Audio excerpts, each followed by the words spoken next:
It begins with a flash of light beneath the waves, a silent thunderclap that travels through water faster than sound travels through air. For the crew of the USS Stethem, an Arleigh Burke-class guided missile destroyer, it was the last thing they ever knew. The ship, a billion-dollar projection of American power, is now a steel tomb at the bottom of the Persian Gulf. Today, we are not reporting on a skirmish. We are reporting on a paradigm shift. An Iranian submarine has ambushed and sunk a U.S. destroyer in the Strait of Hormuz, and in doing so, has torn a hole not just in the hull of a warship, but in the entire doctrine of American naval superiority. This is not speculation. This is the new, terrifying reality of a conflict that has just escalated beyond the point of no return. The attack occurred at 3:47 local time, in the pre-dawn darkness. The USS Stethem was conducting a routine freedom of navigation patrol, part of a surface action group tasked with keeping the world's most critical oil choke point open. The waters were tense, as they have been for months.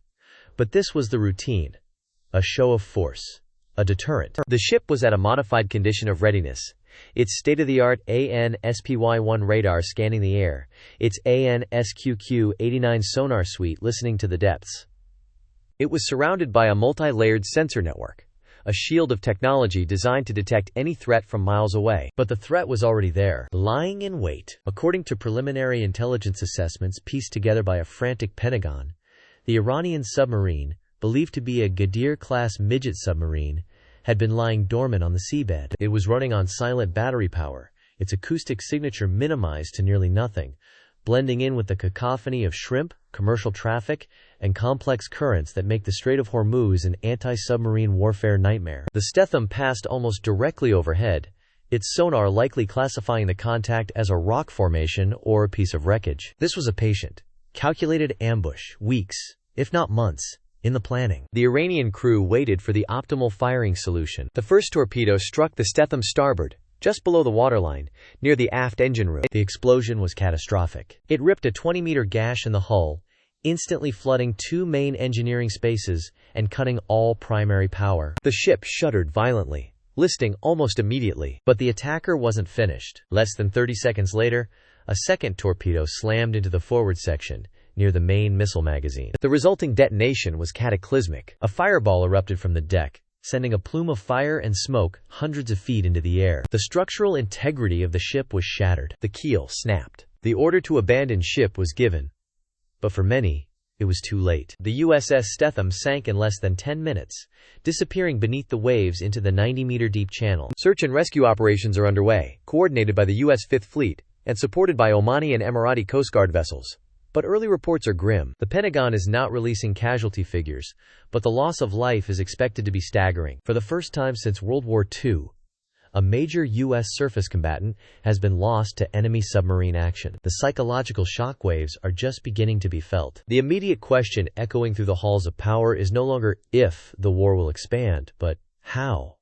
And more terrifyingly, how was this even possible? How did a technological marvel, the apex of naval engineering, fall prey to a hunter from the deep? The answer lies not in overwhelming force, but in asymmetric genius. The weapon that delivered this devastating blow was not some crude, unguided munition. It was the product of a naval strategy honed for decades by the Islamic Revolutionary Guard Corps Navy, or IRGCN. Their entire doctrine is built around one concept: denying access to the Persian Gulf to a technologically superior foe. They cannot match the U.S. Navy carrier for carrier, or destroyer for destroyer. So they don't try. They focus on vulnerabilities. They turn the geography of the Gulf itself into a weapon, and their instrument of choice is the Ghadir-class submarine. Look at this vessel. It's tiny, displacing only 120 tons. Compared to a U.S. Virginia-class nuclear submarine at nearly 8,000 tons, it's a minnow, but its size is its greatest strength. It is specifically designed for the shallow, cluttered,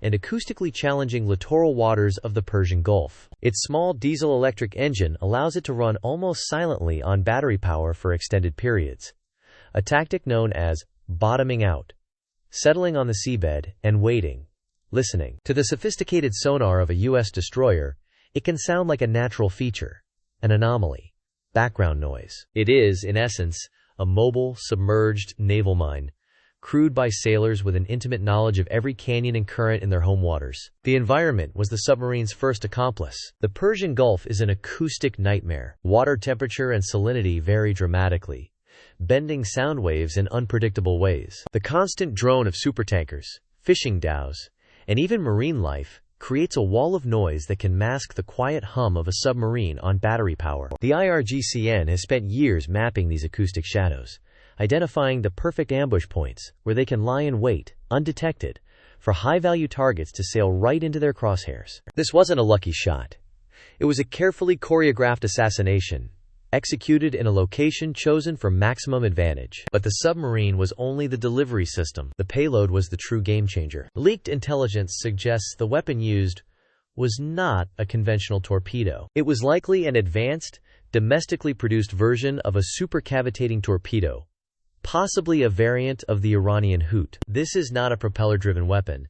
It is essentially an underwater rocket. It functions by creating a bubble of gas, a cavity, around itself, allowing it to travel through the water with drastically reduced friction at speeds exceeding 200 knots. That's more than 4 times faster than a conventional heavyweight torpedo. At that velocity, the time from detection to impact is measured in seconds. The Phalanx CIWS, the destroyer's last line of defense against missiles, is useless. Anti-torpedo countermeasures like Nixie decoys are simply not fast enough to respond. It is a point-and-shoot weapon of brutal efficiency. By using this technology, Iran demonstrated not just a clever tactical plan, but a technological capability that punches far above its weight. They found the one vulnerability in the destroyer's layered defenses: reaction time. They bypassed the shield and struck the heart. The sinking of the USS Stethem is a horrifying validation of Iran's asymmetric naval doctrine. They have proven that with the right strategy, in the right environment,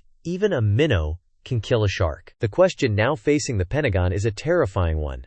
What other asymmetric surprises has Iran been preparing in the depths? Inside that building, a storm is raging. The loss of the USS Stethem is a strategic and psychological body blow to the United States Navy. This isn't a terrorist attack like the bombing of the USS Cole in 2000. This was a direct act of war, a state-on-state naval engagement where an American warship was tactically outmaneuvered and destroyed. Every assumption about the U.S. Navy's technological dominance in littoral waters is now being questioned. Every commander in the Fifth Fleet is re-evaluating their threat assessment. The sense of invulnerability has been shattered. The entire concept of a carrier strike group's defense rests on this idea of layered security. The destroyers and cruisers form a protective screen. The shotguns, whose primary job is to detect and neutralize threats like submarines and missiles before they can get close to the high-value asset, the aircraft carrier. The USS Stethem was part of that screen. Its failure is not just the loss of a single ship. It's a catastrophic breach of the entire defensive system. If one midget submarine can sneak through and score a kill, it implies that the entire screen is porous. Every carrier in the region is now considered vulnerable in a way it wasn't just 24 hours ago. The post-mortem is already underway, and the blame game will be brutal. Was this a technological failure? Did the Stethem's advanced sonar suite have a blind spot that the Iranians expertly exploited? Or was it a human failure? Was the crew suffering from operational fatigue after months on high alert? Did a momentary lapse in vigilance create the window the Iranians needed? The investigation will focus on the ship's ASW posture. Where was its embarked Seahawk helicopter, the primary submarine hunter? Was it grounded for maintenance? Was its dipping sonar in the water? Did the sonar technicians on board misinterpret a critical acoustic signature? These questions must be answered, because the implications are profound. The immediate U.S. response is already in motion. The Persian Gulf is being transformed into a massive hunting ground. P-8 Poseidon aircraft,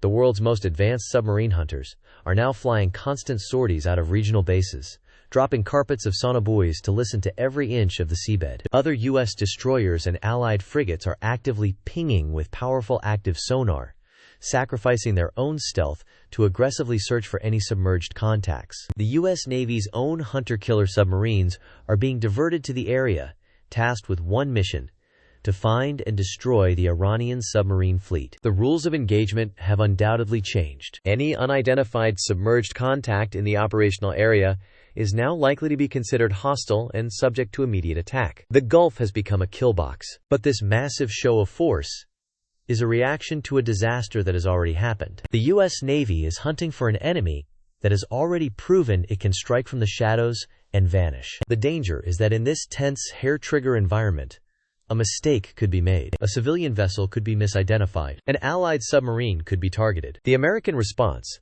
born of fury and necessity, risks escalating an already catastrophic situation into an uncontrollable, region-wide war. The hunt is on, but it's a hunt that could ignite the entire Middle East. The sinking of the USS Stethem is not just a naval crisis, it is a global one. The shockwaves are already hitting the world economy. The price of Brent crude oil has skyrocketed over 30% in a matter of hours. Maritime insurance premiums for any vessel transiting the Strait of Hormuz have become astronomical, effectively closing the waterway to most commercial traffic. A fifth of the world's oil supply is now held hostage. This was likely a key part of Iran's strategy, to demonstrate that if they are pushed into a corner, they can inflict unbearable economic pain on the entire world, forcing international pressure on the United States to de-escalate. Washington is now facing an impossible set of choices, each one fraught with peril. The pressure for a massive, decisive retaliation is immense. Option 1.